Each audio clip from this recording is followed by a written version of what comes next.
বিসমিল্লাহির রহমানির রহিম।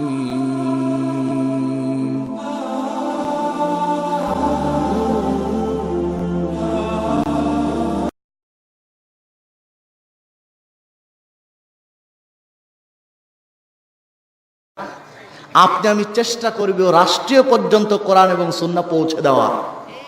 আপনি আমি সর্বাত্মক চেষ্টা করব, বৈধ পন্থায় সর্বাত্মক চেষ্টা করব রাষ্ট্রীয় পর্যন্ত এই বিধান নিয়ে যাওয়ার দায়িত্ব আল্লাহর।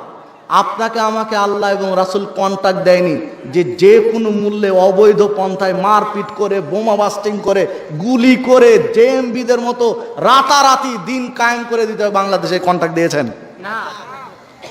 জেএমবিদের সমস্যা হলো এখানে কোরআন হাদিস তারা বুঝতে ভুল করেছেন। কোরআন আয়াত হাদিসের আয়াত হাদিস ঠিক আছে, আয়াত আর হাদিসগুলো ভুল নয়, কিন্তু ব্যাখ্যাগুলো তাদের নিজস্ব, ব্যাখ্যাগুলো নিজস্ব। বা যে সকল আলেম ওলামা এই ব্যাখ্যাগুলো দিয়েছেন ঠিক ওই মানেরই। দেখুন, ইনিল হুকম ইল্লা লিল্লাহ, আল্লাহর বিধান ছাড়া কারো বিধান চলবে না। এই আয়াত পড়েই কিন্তু যারা খারেজি তারা আলী এবং মুয়াবিয়া রাদিয়াল্লাহু আনহুমাকে কাফের ফতোয়া দিয়েছিল। মুয়াবিয়া রাদিয়াল্লাহু আনহু কাফের, আলী রাদিয়াল্লাহু আনহু কাফের, নাউযুবিল্লাহি মিন যালিক। এই আয়াত দিয়েই কিন্তু তারা বলেছিল খারেজিরা। আলী রাদিয়াল্লাহু আনহু এমন একজন সাহাবী যার জান্নাতের সুসংবাদ দুনিয়াতে পেয়েছেন, তাই না? অথচ খারেজিরা কাফের ফতোয়া দিয়েছে কোরআনের আয়াত পড়ে। আয়াত কি ভুল? আয়াত ঠিক, কিন্তু বুঝতে ভুল হয়েছে। ঠিক জেএমবিদের চিন্তা ভাবনা এদিকে গিয়েছে, চরমপন্থীদের আকীদা এদিকে গিয়েছে। আয়াত হাদিস ঠিক আছে, কিন্তু ব্যাখ্যা ঠিক নেই। সম্মানিত উপস্থিতি, যে কথা বলছিলাম, দেখুন কোরআন এবং সুন্নাহর আলোকে আপনাকে আমাকে আগাতে হবে।